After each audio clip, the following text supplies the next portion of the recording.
Hello, my name is Nicole Schroen and I am the Disability Coordinator for the City of Portland. We created this training video to help you be better prepared in emergencies and disasters. We invited some of our friends along to help us out in each of the scenarios, but we couldn't cover everything, and so we've also included a workbook.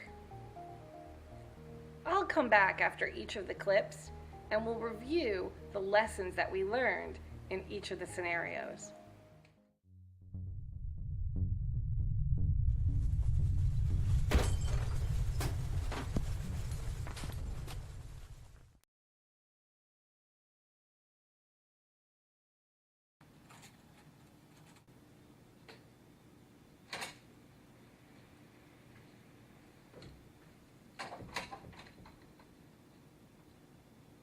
I'm here!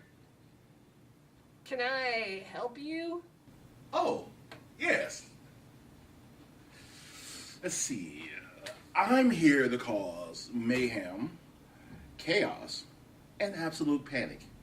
And no, I don't have an appointment. I wasn't really expecting you, but come in. Okay, let's see. What are we gonna do here? Oh, I'm an earthquake.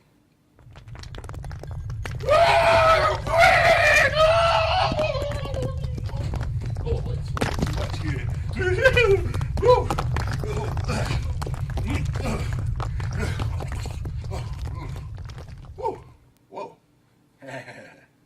That's okay. I'll just come over here where there are no windows or objects that could fall on me. I think we have a problem here. What if I were to block the exit? Oh my God! She stopped! What are we gonna do? No problem. No problem. You can't leave. I don't want to go anywhere for several hours. There could be aftershocks. And anyway, this building has been seismically retrofitted. Seismically what? Oh, she's here. Who's here? Come on. You're calm. You got a plan. So obvious. Oh, you mean preparedness. Hello, emergency. Yes. We were just talking about you the other day. Oh, my face. Yeah, I admit it. I was nervous about meeting you. But since I'm prepared, you're not as scary as I thought. Bet you didn't think about this. You're in a wheelchair.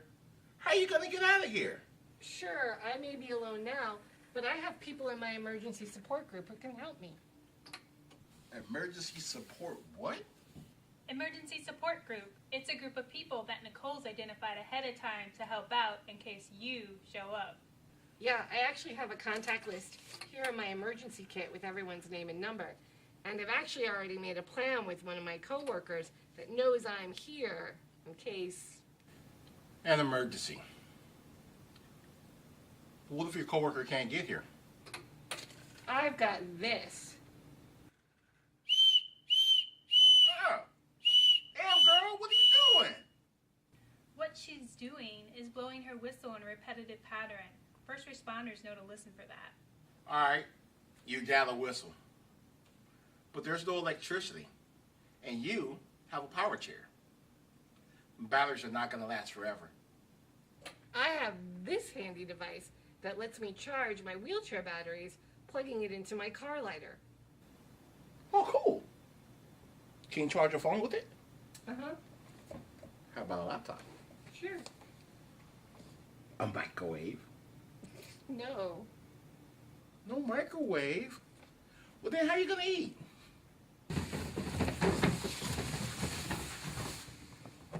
We actually keep a 72-hour kit in the office. It's filled with food and water. I'm hoping that I don't have to be here that long, and I'll be able to get somewhere that there is power. Well, don't you have a plan with the person from your emergency support group to meet in a designated area? I do. We've prearranged a spot. Sounds like you're prepared for this emergency. Oh, you're not so bad. No, he's not. Hey, how you doing? My work here is done. Alright. In this scenario, we learned about earthquake preparedness. Specifically, we learned about some of the obstacles and challenges someone who is both using a wheelchair and who is electrical dependent might have. Let's start our talk about the two themes that came up in this scenario and will come up in every scenario throughout the training video. The first one I want to talk about is an emergency support group. These are a group of people that you have contacted ahead of time to help you during the disaster. These can be family, friends, co-workers, caregivers, and even neighbors. I know it can feel intimidating asking people for help. And when a disaster strikes, people will need to take care of themselves and their family members. But people will also step up to help. So I think 5 to 6 people is a good number to have in your emergency support group. Keep a copy of the contact information of your support group in your computer, on your phone, on your refrigerator. And make sure to check back in with your group every 6 to 9 months, just because relevant information might have changed and you want to keep them as up to date about you and your disability as possible. The other important theme that came up was the emergency supply kit or 72-hour kit. We've included a lot of information about this in your workbook. The thing that's important to remember, while food and water needs to be there, you also need the things that are unique to your disability. I think it's important to keep the kit where you are the most, which may not always be at home. Whenever possible, having multiple kits with backup durable medical equipment, medication, all of those things, it will help you be better prepared. I know that's not always affordable, just do the best that you can. So let's talk about some things that are more specific to an earthquake. Number one, you have to be in an area that's free of any glass or objects that could fall on you. I got myself into an alcove, but if you are able to, get under a desk. That's a great place to be. And do you remember what I didn't do? That's right, I didn't evacuate. And that's because of aftershocks. These can happen hours after an earthquake. Unless you can get outside into an open space that's free of buildings or trees, it's really best to stay where you are, unless of course you smell smoke or gas. So let's talk electrical power. This one's really important to me because I am very electrical dependent. And not just because of my wheelchair, but at home I use a CPAP. If you have a car, you can buy a special adapter that will allow you to charge things through the car battery. And my CPAP, well, you can buy a backup battery for those, and they're rechargeable and will last an additional 12 hours. You may need to just evacuate to a shelter that does have a generator. Or if the disaster is in one part of town, go stay at a hotel or with a friend who's in another part of town that hasn't been affected. So the last thing that I want to highlight is the whistle. And this is important not just for people with disabilities, but for non-disabled folks as well. Like Preparedness said, emergency responders are trained to listen for a repetitive sound during recovery. I'm not very strong, so that's why I carry the whistle. I keep it on my wallet. But if you're trapped without a whistle, the thing to remember is to grab something and bang on it really loudly, doing so in a repetitive motion. And that is what responders are going to listen for. Wow, that was a lot. Let's check out the next scenario and see what we learned.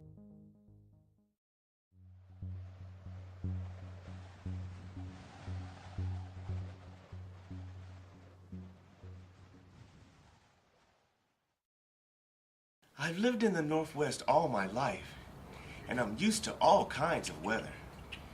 I can usually get by on my own, but this storm was different. 2 feet of snow fell, shutting down all kinds of bus lines, making the sidewalks impassable. There was so much snow, I couldn't even get out my front door. It's an inconvenience for most people, but for being blind, it makes getting around town almost impossible. And I have to depend on the bus for everything. So having preparedness for help really saved me.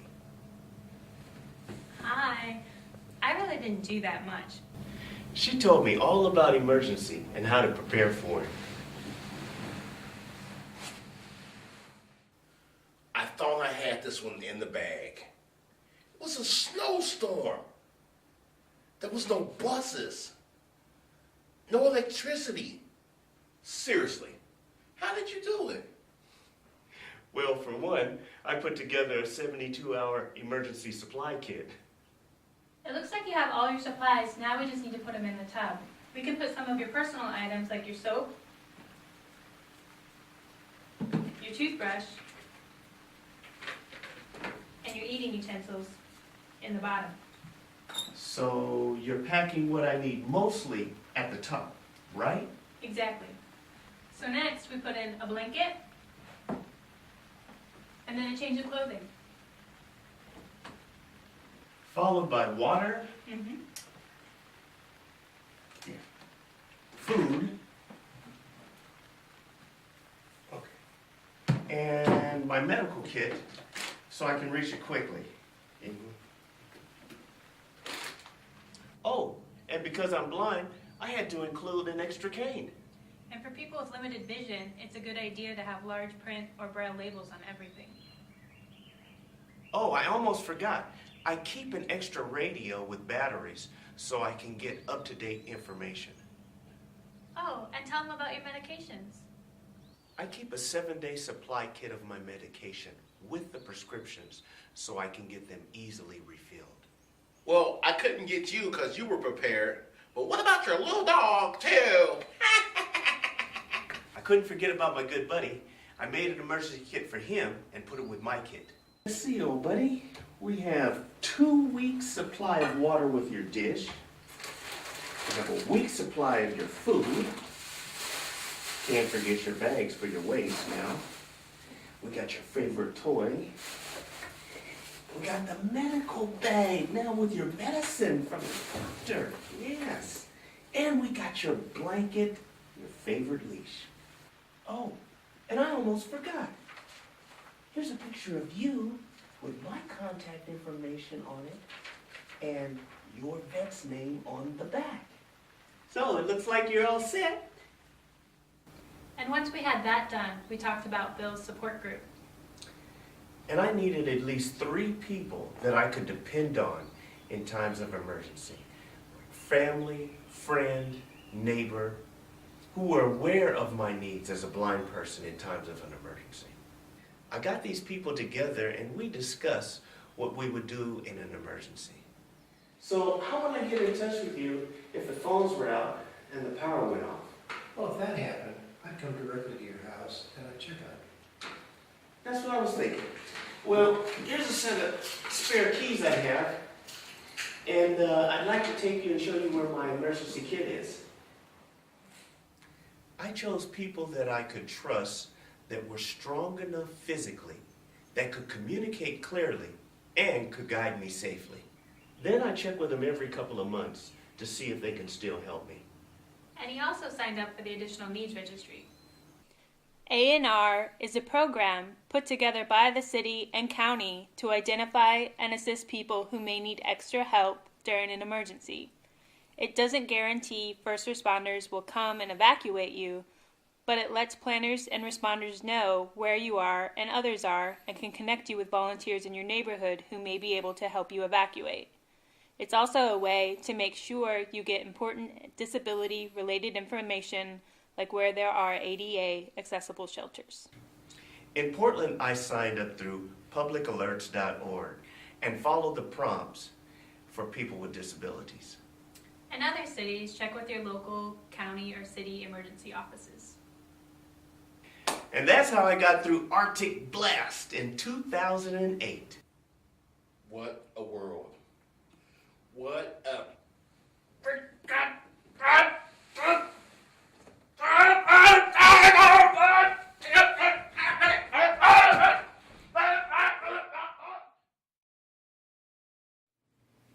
So let's talk about storms.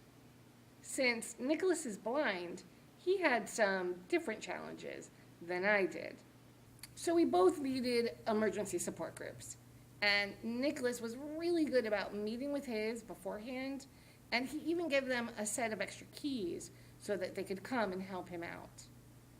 We also both needed emergency supply kits, but we handled it a little differently.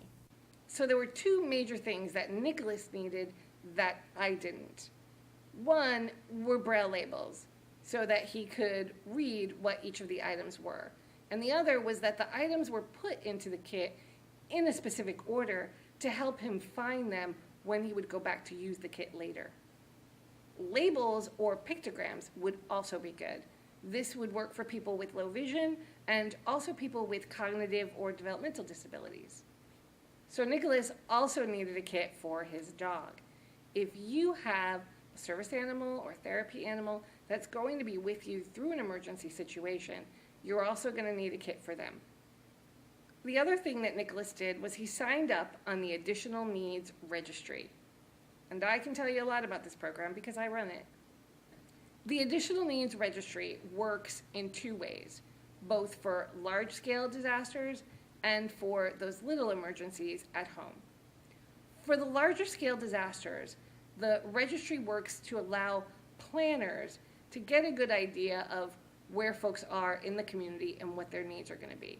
So for example, if we need to evacuate a large number of folks with mobility devices from a certain area of town, we will know that ahead of time and can plan accordingly. We are also able to connect NET team members or neighborhood emergency team members with the folks in their particular geographic area. And this lets us know that there are people, volunteer responders, that can evacuate folks and get them to shelters when first responders are busy with the main area of disaster. So for smaller scale emergencies, the registry works by putting folks into our 911 system. So when a 911 call comes in, say for a fire, firemen are alerted to specific information. For example, if someone in the house has traumatic brain injury and is nonverbal, the fireman would know this and would be able to act accordingly. You will find all the information you need to know about signing up in your workbook. On to scenario 3.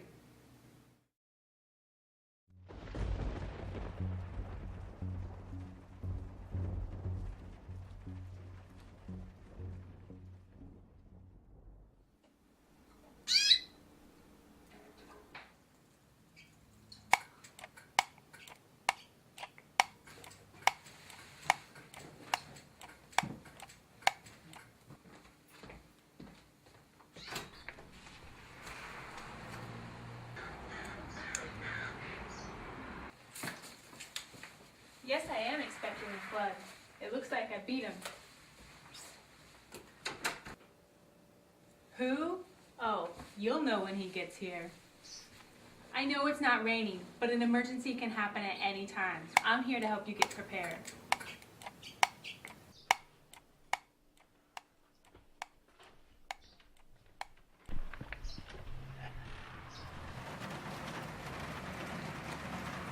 It's over. It's raining. I'm coming in. Oh. A little late, aren't we? I don't think so. I don't think so. You just think you can come right in here I and can. just take it over. Because I Whatever, can. you just need to leave. Oh. What? The emergency's a flood, and he thinks he's all of that. Hey, wait a minute. I am all that. And a bag of chips. You're not scaring anybody. He's prepared.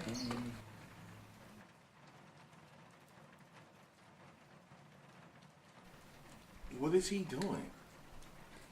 He's checking to see what's going on and to see what officials are recommending for evacuation. But how was he even? That's not possible. I took out the power and the internet.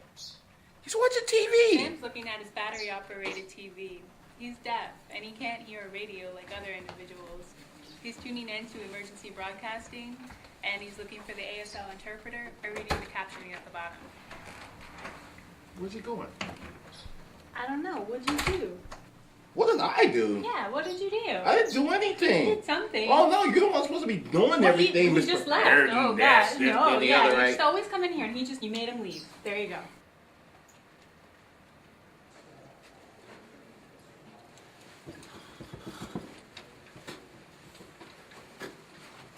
Okay, are you hurt?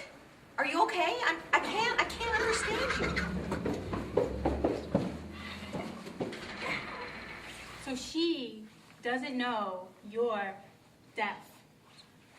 Remember, not all shelter staff are trained on how to work with people with disabilities.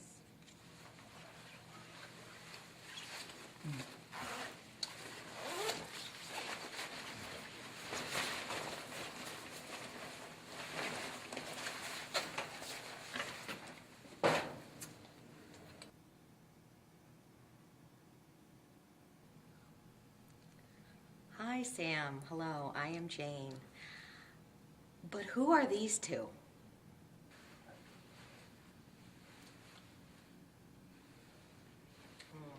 I don't understand. Can you write it down or something? Can you write it down? Okay, I know I have a pad of paper around here somewhere. Is that my pad of paper? Huh? Yes. There you go. That's what I do. I mean, mayhem, destruction. Right. Isn't it fantastic? Yeah.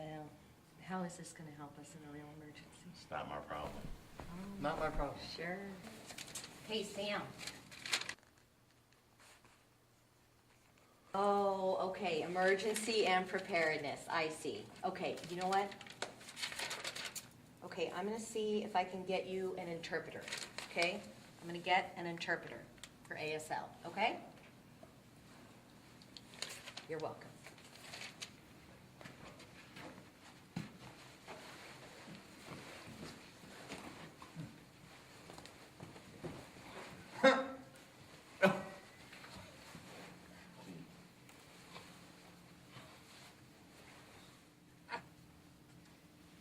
Have you texted your emergency support group?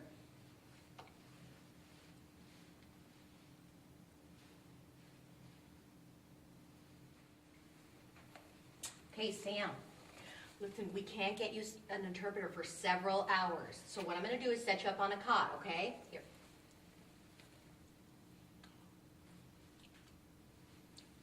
Okay, you're welcome. Okay, come on.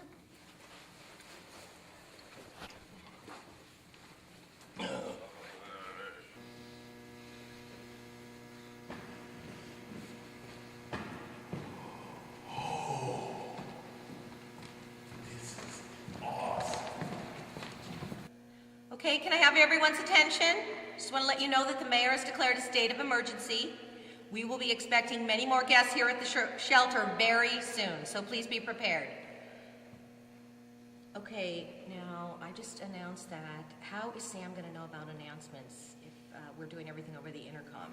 Well, what we can do is post all the announcements in a central location and then let Sam know that you'll flash the lights whenever a new announcement is posted.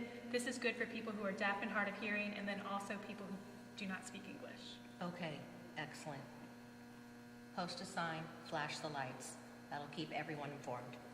See, we're going to be here all night so we can tell ghost stories, and I can tell you about the last thing I did, and then we can talk about other things that I did.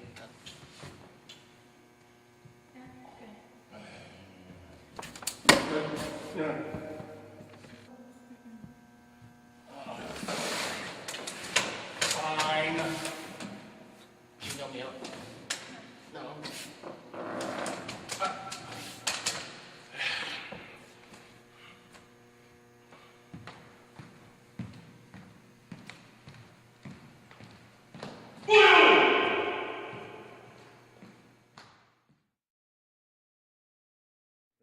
Not only does scenario 3 teach us tips for people who are deaf, it teaches us that not all the people that work in shelters are trained to work with people with disabilities. Don't get me wrong. When people are setting up shelters, especially Red Cross shelters, there are definitely policies in place that are there to ensure that the shelter is set up in accordance with the Americans with Disability Act. The thing to remember, though, is that not everyone that's working in the shelter that day has gone through the extensive Red Cross training. These folks are often volunteers, and they don't always know the policies and procedures that have been put in place to accommodate the people with disabilities. This is why it's important for people with disabilities to prepare ahead of time and to be their own advocates in situations like this. Sam was really prepared. He had a laminated card that said, "I am deaf and will need ASL interpretation." It's really important that before the disaster happens, you have either a card or some paper with detailed instructions on what you're going to need if the disaster happens. Hopefully, you won't be on your own, and someone from your support team will be with you.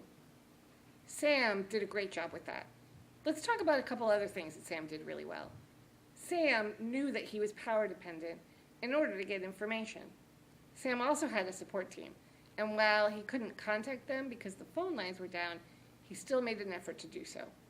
Even though Sam was on his own, he did a great job navigating the emergency because he had prepared to let people know that he would need sign language interpretation. He also used written notes for communicating when sign language wasn't available. And this was important because as prepared as you can be, things are always going to come up. So remember to stay calm and just communicate your needs however you can to the people that are there to help. We've got one more scenario. Let's see if emergency finally gets the better of someone.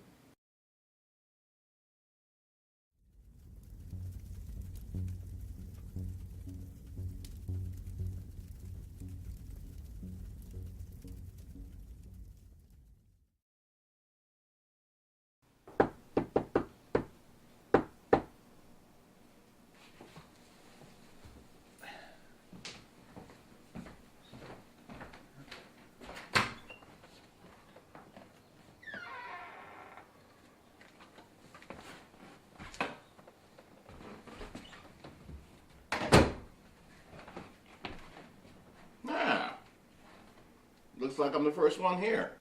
First? Who are you? Agent Orange, FBIA. But that's a library card. Doesn't matter. Mind if I smoke? Yes. Well, I guess I'll go put this out in the kitchen.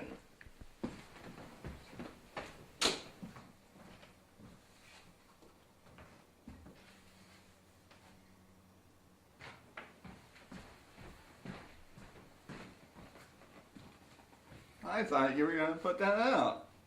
Yeah, I guess I did say that. You got a bathroom? It's that way. Okay, thanks.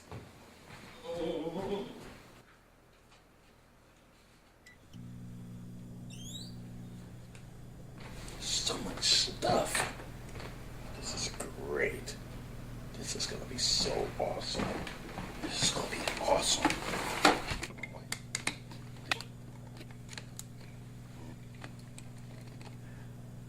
What are you doing? Huh? I'm making myself pretty. I don't even have hair. Where's your cigar?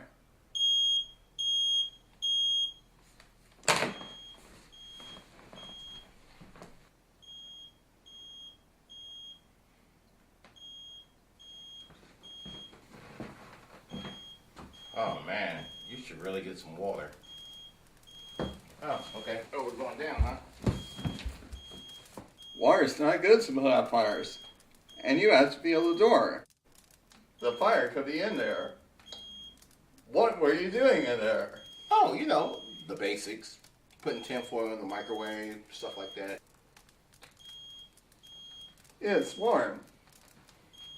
We should call 911 and leave. You call 911. This is awesome.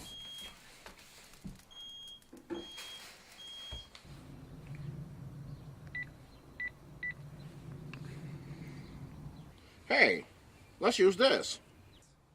No, I don't know how. And you shouldn't use it unless you know how. Yes, 911. My name is Chris Collins, and there is a fire at my house. Oh no, I'm too late. No, you're not. The fire department is on their way, and we got out safe and sound. So what about your little puppy? Oh, I'm allergic to fur. Reptile? Gerbil? Fish? I have a fish. Well, then don't you want to save your little fishy? Oh, no, no, no, no, no. No, it's not safe. You did great, Chris. Do you want to call your emergency contact?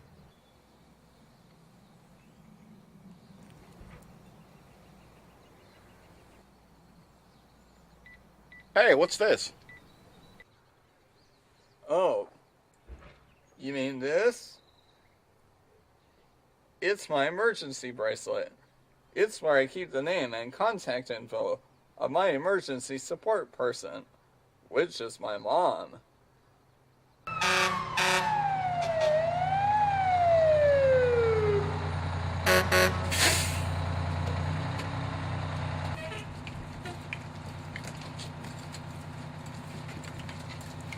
Are you Chris? Your name came up in our additional needs registry. Do you know what's happening? I was reading a book, and then this guy suddenly showed up, and then there was smoke, and the door was hot. So I crawled out and called 911. Are you okay? Yes. Hey, buddy, where are you going? Mommy. Hey, look, the cat.